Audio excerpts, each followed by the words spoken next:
So I want to thank you all for gracing this important event. The water sector as a whole is increasingly becoming of high value interest to our government.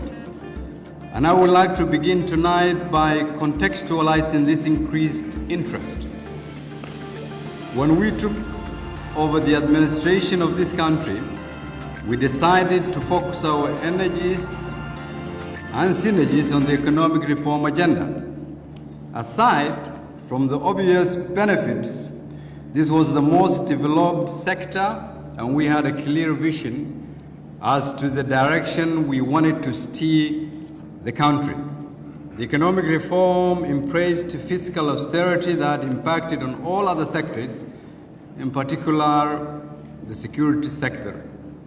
The security and justice sector reform was also born out of this need. Similarly, good governance, sharing revenue responsibilities, transfers and spending powers to carry out public functions with our federal member states also led to the linkage between economic reform agenda and the inclusive politics agenda. Our reform path has ultimately led us to service delivery. In order for us to sustain the benefits of our reforms, to grow our economy, to improve key sectors, and most importantly, to enhance government legitimacy, it is inevitable that we also give due attention to the reform of the social service sector. While this sector is wide and will require critical attention, whether it is in regard to education or health, I have zeroed on water as it unlocks the most potential in the immediate term. In order to fully appreciate how significant water is in Somalia's reform and resilience efforts, I present to you a brief background. First, out of Somalia's estimated population of 15 million roughly, only 24% of the population is able to access improved water sources, one of the lowest in the world. Interestingly, the estimated available water in the country is 14.7 trillion liters, while our natural withdrawal rate is estimated at 3.3 trillion liters. I'm sure the reasons are obvious to many here tonight, least of which is inadequate infrastructure and poor quality of water supply systems. But what is very clear is that water is not entirely scarce, but infrastructure, institutions, and systems are lacking. A joint study between the federal government of Somalia and the African Development Bank in 2014 identified the gaps in the water and sanitation sector as limited infrastructure and weak institutional capacity. The effects of water scarcity are felt in all aspects of the society.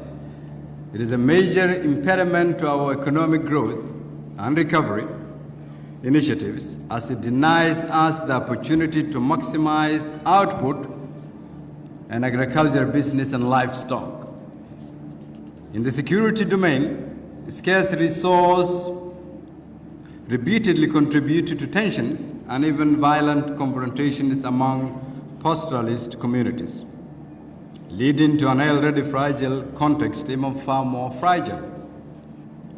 The severe and very difficult droughts that we face also make the victims susceptible to recruitment into violent and terrorist groups.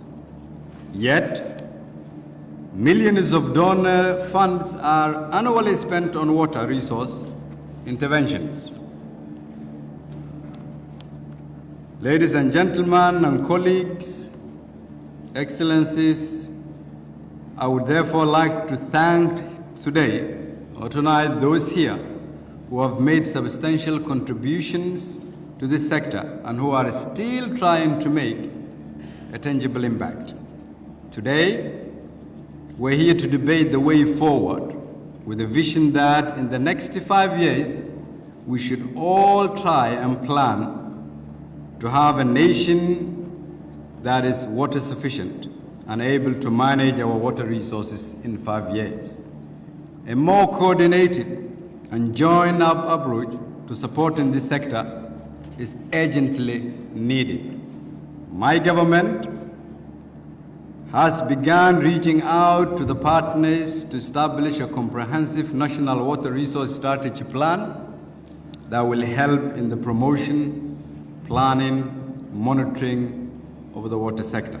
This strategic plan is a much-needed initiative and will strengthen coordination and provide a structure and priorities for a reformed water sector focused on needs and deliverables.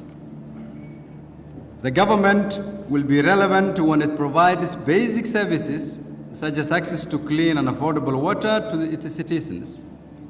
This will not only provide water for consumption, but also contribute to both economic reform and mitigate violent conflicts and impact the effects of the droughts we've been seeing over the past years. An investment in water is an investment in economic empowerment, safety for women and children, peace and stability in human rights, and confidence building towards state institutions.